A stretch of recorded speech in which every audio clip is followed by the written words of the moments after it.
বাংলাদেশের নতুন এক অপ্রত্যাশিত বাস্তবতা যে একজন শহীদ বাবা আমাকে এসে বলছে এই কথাটা বলার আমার সাহস হচ্ছে না, কিন্তু আপনি এই কথাটা বলবেন যে আমরা এখন কিছুটা ভয় পাচ্ছি যে আমরা তো শহীদ পরিবার, আন্দোলন হয়তো লক্ষ লক্ষ সন্তান রাজপথে নেমে পড়েছিল, তাদেরকে হয়তো এখন সবাই চিনবে না, কিন্তু আওয়ামী লীগ, যুবলীগ, ছাত্রলীগের সন্ত্রাসী ক্যাডাররা আমাদেরকে চিনবে কারণ আমরা শহীদ পরিবার।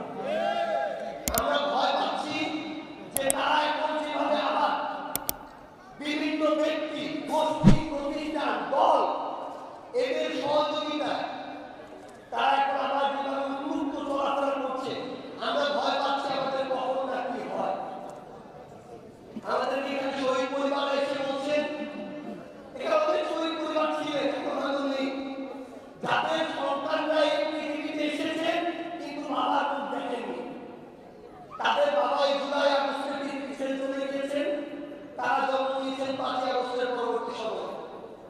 আমরা অনেক পরিবার এখানে আছেন যাদের এখন চলতে অনেক কষ্ট হয়, এমন অনেক স্ত্রী এখানে আছেন যাদের বিয়ের 1 বছর পূর্ণ হয়নি, তারা তাদের স্বামী হারিয়েছেন, এখন আলাদা থাকে, শ্বশুর বাড়িতে থাকা হয় না, তারা তাদের পুরো জীবন নিয়ে একটা সংকটাপন্ন অবস্থার মধ্যে দিয়ে যাচ্ছেন।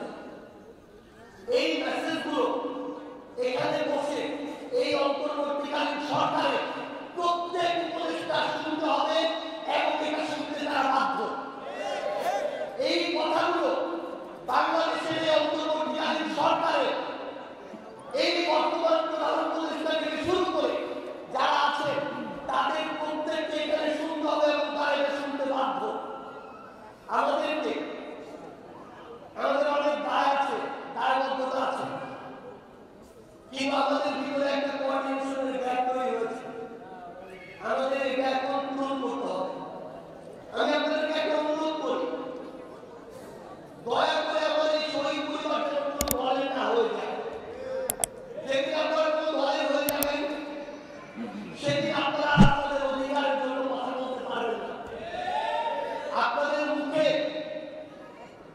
বিভিন্ন ধরনের সেলাই লেগে যাবে, কারণ তখন নিঃস্বার্থভাবে আপনার এই বিচার, এই মৌলিক সংস্কার, আপনার এই পুনর্বাসন, আপনার এই নিরাপত্তা, এগুলোর পাশাপাশি দলীয় স্বার্থ দাঁড়িয়ে যাবে।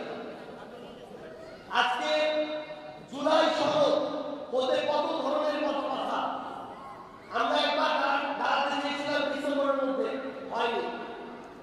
এরপরে বার যখন আওয়ামী লীগ নিষিদ্ধের আন্দোলন হলো, আপনারা রাজপথে নামলেন, 30 কার্যদিবস সময় নিয়েছিল এই সরকার, হয়নি। সর্বশেষ এই অন্তর্বর্তীকালীন সরকার বলছে তারা জুলাই মাসের মধ্যে জুলাই সনদ দিবে। আমরা স্পষ্ট করে মনে করিয়ে দিতে চাই, আজকে 26 জুলাই,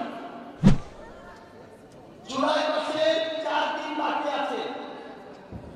31 জুলাইয়ের মধ্যে যদি জুলাই সনদ না আসে, এই বাংলাদেশের মানুষের সামনে কোন রাজনৈতিক দল কি করবে, কোন প্ল্যাটফর্ম কি করবে, সেগুলো বাদ দিয়ে বাংলাদেশের